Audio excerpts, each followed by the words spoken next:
like pure kiteback, which, and I mean, Jax can contribute to quite well with that Counter-Strike, but I don't think it's going to go together pretty well compared to a Wukong with the Shockwave on top of them, followed up by Beyond the Hunt. Yeah, I think GAM slam dunk the draft. I'll take that as a GAM prediction then. Your way? Yeah, I think SBTC have kind of outthought themselves. I like their composition in some aspects, but I think it's too hard to execute, and I agree with Marby. It's easier to execute GAM's draft, basically just a Civic comp once again, so I am seeing another Game 3 on the horizon. Once again, I will give it over to the best egg boiler in the world, Rebel Fox. Take it away. Best egg boy in the world? Do foxes even lay eggs? I don't even know. Boiler. Huh? Apparently you boil a good egg. Oh, good I egg. boil a good egg? Okay. You've mastered the egg water. I don't know. Fair enough. Okay, I'm upset, Mobby, because I'm always vocal about this inside of our Discord. Why are we not seeing Emperor Riven? Do I think it's the greatest pick of all time? No. Do I think it's particularly strong right now? No. Is it good into Gwen? It is, and also Emperor plays it. So why aren't we seeing Riven? I don't get my champions, Mobby. We didn't get Anivia in the previous game. We don't get Riven in this game. I just don't get anything. Rebel, I swapped to jungle to play Zac to learn a lot about that matchup, matchup, jungle, all that sort of thing. Because Levi at least played it. It was getting really strong. Nada. So don't complain about not getting a Riven, which really we should never have been seeing in the first place from Enpo. But anyway, yeah, look, we're coming into a very interesting draft. I think Emperor going for the lane dominance once again. I think that's completely reasonable to say, but yeah. This is also the patch. This is also the patch that Gwen got nerfed or changed to be more ability focused, though, right? So this matchup isn't quite as good as it was before, and we already have seen other top laners get clapped by this matchup as the Jax. Like, they will opt into the Jax matchup and then lose the Jax matchup. Am I wrong? Yeah, they wanted to make it a little bit. They wanted to make Gwen like more kid friendly, a little bit easier to use, but not as strong in pro play. Okay. Don't even need to comment. Okay, Emperor. Wait, does he make the incredible? No, he doesn't. No, Levi's just gonna red flash. So it's double flash and ignite, or it's ignite and flash burn in exchange for Emperor's life right there. Yeah. Yeah. They wanted to make it kid friendly, but weaker in pro overall. They just buffed her. So. Bit of a mistake, bit of an oopsie there. Like, they reduced a lot of, they reduced her true damage, to 75% of damage. Nope. Q lands, but okay. DNK, alright, Chad, okay. Just putting some damage into Kadi, make sure he knows who's boss. He could have taken that Q anytime that he wanted to, putting some damage in as much as possible. And I guess, tell me a little bit about this whole composition, because I'm a little bit afraid of the composition that SE's put together, because Voshaden, I don't know if you're familiar with that phrase, but like I feel like that could definitely come into play if Celebrity's not going anytime soon. Yeah, like I mean, in theory, between Jax and Aphelios, there should be enough. Under the tower and your Chad, okay, just he sacked for the tower. Kiai can always TP back. That's the unfortunate part of this, that he died to make sure that the wave wasn't going to get absorbed. But he's just going to give most of the wave anyway. Yeah, it's look, Enper is not playing to win the game. He's playing to pad his solo kill stats. He's already top of every world qualifying league. Now he's extending that league a little bit more with that one. Yeah, it's not going very good. Yeah, this counter pick, you can see sort of how it's meant to work. Unfortunately, he's just pushing it a little bit too hard. And yeah, I definitely agree that this composition is just weird. It doesn't feel like it should work out very well at all. It's going to be hard to execute, hard to get in range because it's very it's very low range and there's no engage. And great go for it again. This man has no fear. He's never blown his flash. He doesn't need it. Okay. Where's Emperor is actually just chatting right now all the way through top lane. He has now solo killed Kiaya twice. Kiaya is going for the record of most times solo killed by Emperor. I think he already leads that stat with 6 in one game. Maybe he's trying to get a little bit further. But, okay, see, now the rest of VCS needs to take note. This is what the matchup was supposed to be on the last patch. This is how this was supposed to go when you were playing this before. No one has been able to figure this out except Emperor, apparently, who now has 2 solo kills on the Jax. And honestly, probably wouldn't have died the third time if it weren't for jungle intervention. So Levi cheating for his top laner a little bit. Look, on average, Enpa has solo killed every top laner in the VCS about 3 times. However, Kiaya is constantly dying to Enpa and is an outlier and should not be counted. It's kryptonite, man. It really is. Yeah, I don't know. It's just not going well for the boy in the top side for GAM, but he's dragging it in. He's baiting them forward. DNK is lurking. Ooh, it's time for another one. Maybe. Does he even need DNK? He's just going to pop in. Counter-Strike's not going to hit that time. Unfortunately, not going to be able to post the copy pasta one more time. The rest of the map has been completely silent, though, which is such a weird thing to see in the VCS, that like the entire map is silent and it's only top laners that are fighting constantly, because that's a very seldom thing to have happen around the world, let alone in the VCS here. But it's one where it's even pulling the attention of Levi. He's not going to catch the ward, like you said. Yeah, DO1 is going to come in as well. He's not going to be able to use the E. He's going to get the absorbent. Oh, wait, they found Levi really quickly. Well done. Emperor level 6 is going to be able to jump in. He found the Counter-Strike. He's going to get a little more damage. They're going to find Levi. They're going to get the knockup potentially on the Kiaya. He just barely skirts around the circle. He's waiting for a second Counter-Strike. Can he find a little bit more? B is actually coming up the top side. He ends up coming in. Has to burn the Q just to get out of that one. Is he going to take down the Ignite? He will not. Not going to get any healing, unfortunately, yet either. It's just going to be the one trade back. Kiaya is not going to find anything. He goes in with Counter-Strike! What are you doing? You lunatic! Hey, SBTC, what are you doing? That was the most confident play I've ever seen in my entire life from Emperor. He could have just walked out, like, just leave, man. You don't need to. Bottom lane, we're not done yet. We just got everything. Oh, never mind. We're done now. Paulette, buddy, what are you doing? He's got to make up for everything else. Actually, Celebrity makes up for it, because Paulette was gooning a little bit, but Celebrity drops enough damage that now the style just has to leave immediately, so that's a good place to be, as this is the top lane fight all over again. It starts off so well, because they read, or I guess just accidentally walk into Levi, then great Counter-Strike, of course. Mm-hmm. They go for the second kill onto Kiaya, but suddenly, boom, B out of nowhere. And then it's just a series of unfortunate decisions by the side of SBTC. Dia1 can flash at any time, but he chooses instead to die. Enpa, in solidarity with his mid lane, he didn't even press Counter-Strike. If he had pressed Counter-Strike, he probably could have killed at least one. But instead, he chose not. Like, this is, if nothing else, this has to be the most entertaining top laner in the world right now. Like, I don't care about mechanics. I don't care about how well he's going to do at Worlds. I don't even know if he's going to get to Worlds. But you cannot tell me that Emperor is not the most interesting top laner that this world has to offer in League of Legends right now. As a mid lane, you actually get a lot of members converging at once. There we go. Yep, that's it. Okay, he's a squirrel. He's no longer a squirrel. Cotty is now trying to run out. Is he going to get out? He got stunned up. He got pulled back by Cotty. You're a maniac. He pulls Dia1 in the midst of his Justice Punch, and because of that, he can't actually get forward to throw an auto or a Q, and so Cotty walks out. Cotty, where did that come from? I do not think you should ever be giving B this Renata. He is so damn good on this pick. However, that pressure in the mid lane will convert into a Rift Herald, most likely. Or will it? Oh, will it indeed? There's no ultimate on B.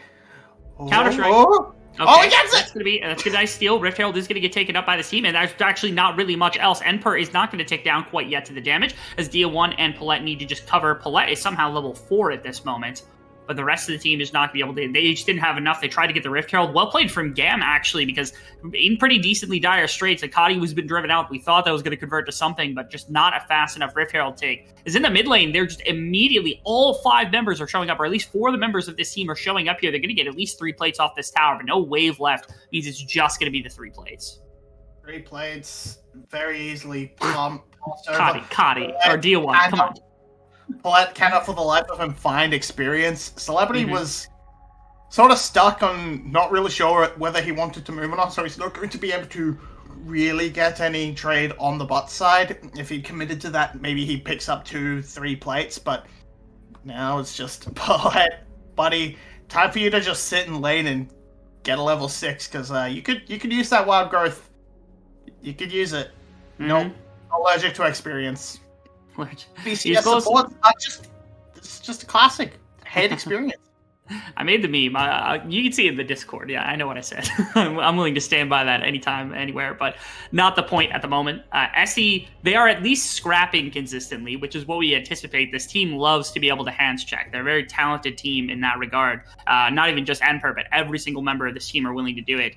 And so it's not necessarily super shocking to see them come out like this, but the fact that GAM is not really yielding to this is boding well for their future, because we talk about this composition, it might have problems in the future. Celebrity isn't particularly accelerated, not that it's his fault, it's just that the rest of the map is where all the action is. And that combined with GAM being in a solid position in this game, right? Like, you got Levi already in a good place. Ki is fine, I think, in the top lane, before Emperor gets his fangs sunk back in him. But like Cotty and Style seem to be in an okay place to continue scaling in this game. So they're feeling fine about the prospects of where this game is at the moment, I suppose. And you just see small things like Style. He's read that this bot lane is not going to be a lot of action, so builds the call, gets that going. He's just happy to slowly scale up and a little bit extra gold ahead of Celebrity and race ahead towards that Kraken Slayer. And oh no, that's fine for them. Celebrity has to be a little bit careful that we're still just waiting for something to really break open right now. We've just seen some scattered kills, mostly off of Emperor trying to be the world's biggest Chad, or the world's biggest Dullard, depending on which play. I don't know. The man has no fear, as mentioned, but so, he might also not have a brain at times. And here's a pick on a kill. Great play from Celebrity right here. Q is going to tag from DNK. He's not going to be able to follow. He won't be able to flash either to be able to make that happen, as it's going to be DNK that picks up the kill. Does he die to the tower? No. Oh, he does! Okay, that was just enough damage. His Emperor in the top. He's just going to kill Ki again. That's another solo kill. Oh, Ki! He had the kill at the last minute. Just barely gets himself out alive as he gets the kill return against Emperor. Is on both sides of the map. GAM able to find kills. The slightest bit of edge, that little bit of extra experience, and DO1 is going to absolutely whiff everything. Technically, that's the Justice Punch, but Shield is good. And it's so close. It's the barest it's such a small edge. Just that little bit of healing off that final needlework keeps him alive through that auto. If it wasn't for that, just pop another kill for Emperor. And now, if you're not winning those 100% of the time, that's going to start being a problem for Emperor.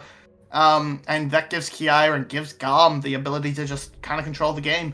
We already said their composition is so much easier to execute on. SBTC don't have any real way of forcing fights. Their ability to find picks relies entirely on TNK, maybe a counter-strike from Emperor. So it's all just a little bit unsure of how SBTC progresses from here.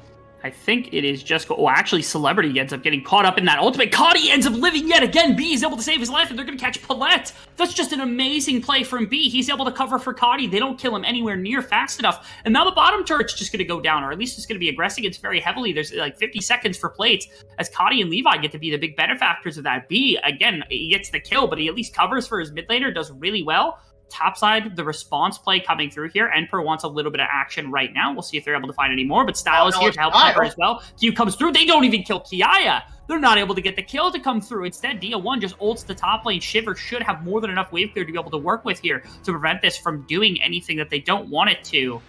Maybe this wave is going to be enough to stab off Style, but B is now here as well. As the bottom lane tower falls, GAM at the defensive everywhere on their map, not letting a single play go against them right now. Yeah, GAM just know exactly what SBTC are going to do, and there's always someone in place to respond, be it in the bot side, Style on the top side, and they completely shut down two plays. They get a tower on top of it, and now the collapse for mid. I'm not even going to worry about it. Celebrity's just dead. There's not much to say. Paulette can't really stay behind to help him out either because there's not much to be done. His bottom tower is going to fall, and an additional domino in the mid lane tower is going to fall. Top lane tower can easily be the next, in that big top lane process we're talking about right now. As GAM ascends to a 5,500 gold lead at 14 minutes into the game, it took so little. SE were competitive at the very beginning. They were fighting constantly, but now it seems like GAM should have more than enough resource to not have to worry about SBTC's shenanigans here. And they absolutely just played right into what SBTC wants to do. They just sort of read what they were going to do, the aggression on the side lanes, and then just collapsed on top of it and were in the right place at the right time every single opportunity. And then from there, win both side lanes, walk straight down into the mid lane from both sides, and Celebrity can't really do much about it. There's like Paulette wasn't even really able to use wild growth or anything. It just all kind of fell apart very quickly. Now I'm just gonna try for a tower, but hello, little bee in the background lurking. Can't go for this. Okay. Multiple members actually converging as Ki is going to be under some serious threat. Grandmaster's might gets popped just because it looks like he's going to start things off as the ultimate's going to come through. Multiple members underneath the tower might lock up DNK long enough to go down. It will not. He's not going to fall to the bottom tower once again. As the other side of the map, the Rift Herald was taken. They're going to be pushing with Rift Herald right now. They would have spawned into the tower already. They're on the inner tower already. It's GAM who have the superior play across the map to be able to work with. They're absolutely advanced in that regard. Mid lane's also losing a massive minion wave, if not a little bit more than just that one minion wave. And only just now are members responding to the mid lane push, let alone the top lane push that has come through from the side of GAM, as they have had answers for everything, right? Even after the kill goes over, even after the bot lane tower goes down, it's still a winning situation for GAM. And just pretty much everything's coming up for GAM, trading very well across the map, able to delay and stall the plays by SBTC as much as possible when they are able to make them actually come to fruition. Now it's just still trying to play through this Jax, because it really feels like he's the only strong point, the only real one that can get things started. Celebrity is just so far out of this game. This Aphelios first pick for SBTC. It's not really doing a damn thing. They can't quite bring it together. They can't bring the action to him. Anything that comes is at the behest of GAM, and their only motive is to put a bullet in him, basically. And I'm going to leave this game live for a moment because I want you to postulate with me what the ramifications of a series like this are. I know you guys talked about it on the opening desk just a little bit, being able to touch on what types of things this are. But GAM is competing not just, I would say they're still in competition maybe for number one, especially with like Team Secret. If they're able to find a win against Team Secret, they're fallible. There's ways potentially to beat that team. There's ways to climb back to number one if you're GAM. And this is step number one, because this evens up your score with SBTC. It ties you for second place inside of the league before tomorrow, when we get some other kind of grand sweeping revelations between some of other middle of the pack teams as they come through. The important part about this game specifically, again, is also, SBTC. Have they been found out? Have teams figured out how to actually beat them? Because now they've been beaten twice already in the split. This would make the third time potentially in the split that a team has been able to figure out what it is that they're supposed to do. Do you see that as having an impact? We always have teams that climb really heavily and fall really heavily at the end of the split or the second half of the split. My question to you, I guess, is whether that is a problem for SBTC if they end up losing this series, if they end up going to Game 3 and not winning this. I might answer that very shortly. DNK should be able to scooch away pretty teleport out? No, never mind. DI is just hunting DNK, who's going to hop over the wall. Yeah, I think DNK is just dead. Go ahead and answer. Yeah, so for GAM, I'm not entirely sure on first. I think, obviously they're gunning for first. They can definitely still make it mathematically. But I think pretty much for them, they just want second at least, so they don't have to get picked by whoever does end up first. They want that top spot in the playoffs. And then on SBTC side, not much to say. He just got caught by the shockwave, and then the clap came in. Just SBTC, it feels really bad. This organization has a sort of repeated history of starting off really strong and then sort of fumbling and falling apart, and it would be really painful to see it continue to progress that way. I don't think it'll be the end of the road for them. I don't think they'll drop out of playoffs by any means. but it's starting to be a worrying trend because they've lost 3 out of their past 4 series, and that's not good if you're SBTC. Not at all. And especially with like the step up of a lot of the players, because again, Emperor has stepped into a role where like we consider Emperor to be one of, if not the best top laner currently sitting inside the VCS. Celebrity has come back and has been another really massive contributor for the team. Dia1 has come back from a hiatus and has been able to be really good.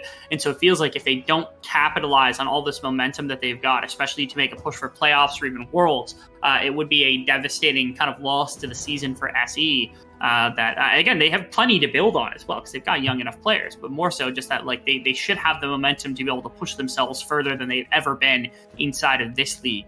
Hopefully they get a chance to do so, as GAM, once again, their vice grip has continued to just stranglehold SE out of this game. They're on 2 dragons. They've got more than enough gold in the right places. The only one problem is there's not a ton of extra resource in Style, right? 3 of those kills have gone on to B. A couple of kills have gone on to your other members. Style goes without kills inside of this game, but it doesn't matter all that much. Still up 30 CS, still over 10 CS a minute, is still perfectly fine just scaling up as a sitter. Yeah, he's a pacifist. He's playing PvE. It's kind of how you can... Sivron's great because that's kind of one thing you can do as an AD carry. You really can just shove waves and ignore the rest of the map. It's what I like to do if I'm ever stuck in the unfortunate position of playing AD carry. So yeah, it's working out for them right now.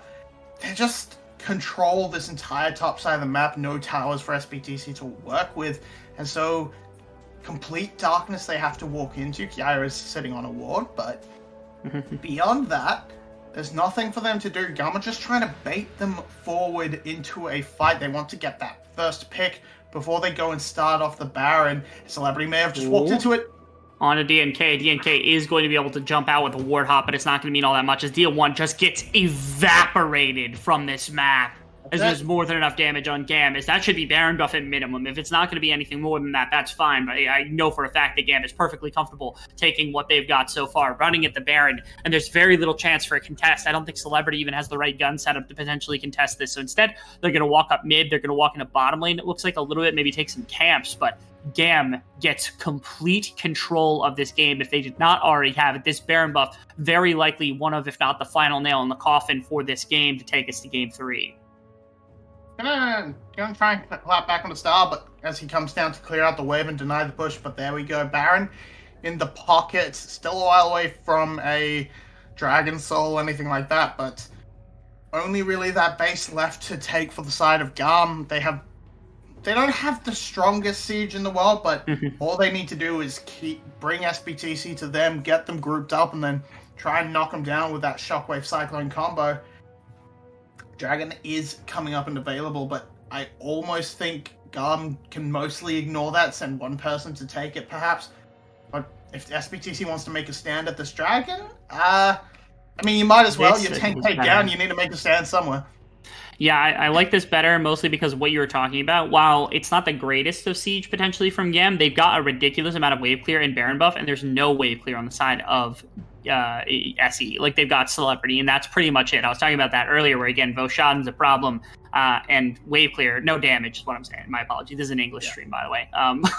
Anyway, but yeah, there's not a ton of wave clear. How many Germans we have, but yeah, shockingly, yeah, who would have guessed? But it's A-okay. GAM is using this Baron buff effectively to kind of push up where they need to push up at a mid and at a bot. They've got the minions in the right position. They're just going to, again, sit here, and how are you supposed to wave clear this? There's a lot of melee champions, a lot of everything else. They're not. They're just going to fight it. They're going to walk in, and in the back by himself. He does have the Galio ultimate to help him out. That's going to at least stop a little bit. B's ultimate was pretty nice as well, as Dia1's in the backline just trying to deny as much as possible, as that's going to be Emperor still able to do everything. But yeah, what are you supposed to do? No one's actually in range. Celebrity never was here to fight at all. It seemed like they had this big flank, but no one was able to follow it in the slightest, and that is going to be the execute of the game here from the side of GAM. They're going to beat SE right here, right now. Moonlight Vigil, just for a little bit of damage, gets a decent chunk, but that's all you can say. It's just some padded damage numbers here from Celebrity, as they're just walking through the towers. They're walking through everything. GAM waltzes away easily, it seems like, with a game in Union mandated time. Yeah, they absolutely crushed this one. It felt like there was nothing for SBTC to do. The only thing that really